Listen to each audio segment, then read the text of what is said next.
Harmony tutorial சார்பாக அனைவருக்கும் வணக்கம். இந்த வீடியோல எக்சர்சைஸ் கொஸ்டின் நம்ம 1.2 தான் பார்க்க போறோம். வாங்க வீடியோக்குள்ள போகலாம். சோ ஃபர்ஸ்ட் என்ன பண்ண போறோம் அப்படினா given information ரீட் பண்ணிக்கலாம். சரிங்களா? சோ என்ன கொடுத்திருக்காங்க அப்படினா the electrostatic force on a small sphere of charge 0.4 microcoulomb due to another small sphere is minus 0.8 microcoulomb in air is 0.2 Newton.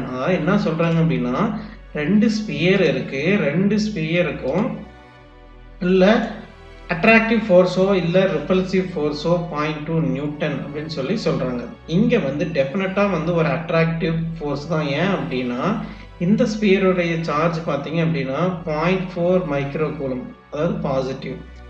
இந்த ஸ்பியருடைய பார்த்தீங்க அப்படின்னா minus 0.8 micro coulomb negative. So இந்த ரெண்டுக்கும் உள்ள ஒரு ஃபோர்ஸ் அட்ராக்டிவ் ஃபோர்ஸ். ஏன் அப்படின்னு attractive force positive charge negative charge. So 0.2 newton அப்படின்னு சொல்லி சொல்றாங்க. ஸோ என்ன கொஸ்டின் கேட்குறாங்கன்னா what is the distance between the two sphere. இந்த 0.2 நியூட்டன் இருக்கும்போது இந்த டிஸ்டன்ஸ் என்ன அப்படின்னு சொல்லி கேட்குறாங்க. செகண்ட் கொஸ்டின் என்ன கேட்குறாங்க அப்படின்னா what is the force on the second sphere due to the first one. இப்போ இவனுடைய இந்த ஃபோர்ஸ் வந்து என்ன கேட்குறாங்கன்னா first charge due to second one வந்துட்டு 0.2 நியூட்டன் அப்படின்னா second charge with first charge F21 என்னன்னு சொல்லி கேட்குறாங்க. சரிங்களா? ஸோ அது ஈஸியாக கொஸ்டின் தான். ஸோ டைரெக்டாக நம்ம கொஸ்டின் சொல்யூஷன் போகலாம்.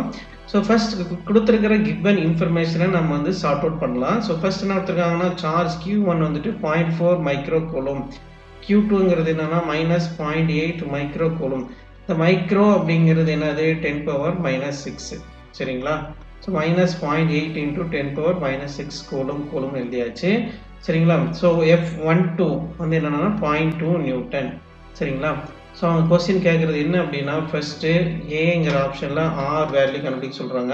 ஸோ நம்ம டைரெக்டாக என்ன பண்ணுறோம் அப்படின்னா கூலம்ஸ்லாம் வந்து எழுதிக்கலாம். ஸோ கூலம்ஸில் என்ன சொல்லுது FC is equal to KQ1 Q2 divided by R ஸ்கொயர்னு கேட்குது. ஸோ நமக்கு R ஸ்கொயர் தான் வேணும்.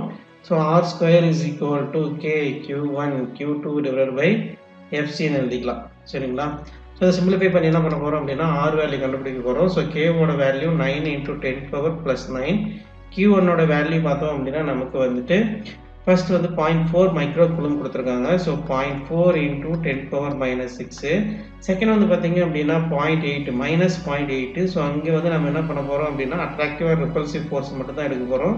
ஸோ அதனால just take it magnitude. So divide by இந்த கூலும் ஃபோர்ஸோடைய வேல்யூ இது வந்து 0.2. ஸோ இதை தான் சிம்பிளிஃபை பண்ணோம் அப்படின்னா டெஃபினட்டாக நமக்கு வந்து ஆன்சர் கிடைக்கும். ஸோ வாங்க ஒர்க் அவுட் பண்ணி பார்க்கலாம்.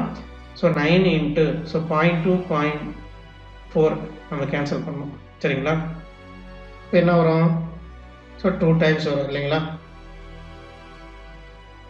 0.4 டிவைட் பை 0.2. சரிங்களா? இப்போ 4 டிவைட் பை நம்ம 2 போட்டோம்னா இப்படியே ஒர்க் அவுட் பண்ணுவோம். அதே சேம் மெத்தட் தான் நம்ம டைரெக்டாகவே நம்ம வந்து ஒர்க் அவுட் பண்ணிக்கலாம். ஸோ 0.4 டிவைட் பை 0.2 நம்ம இது வந்து போட்டோம் அப்படின்னா நமக்கு டெஃபினட்டாக வந்து 2 டைம்ஸ்னு வரும். சரிங்களா? So 2 into 0.8 into 10 power so 9 minus 6 minus 6 அப்படின்னு எழுதிக்கலாம். சரிங்களா? So 9 into 2 18.8 to 10 power so பார்த்தீங்க அப்படின்னா 9 மைனஸ் 12 கிடைக்கும். அப்போ என்ன வரணும் மைனஸ் 3 வந்துடும். சரிங்களா?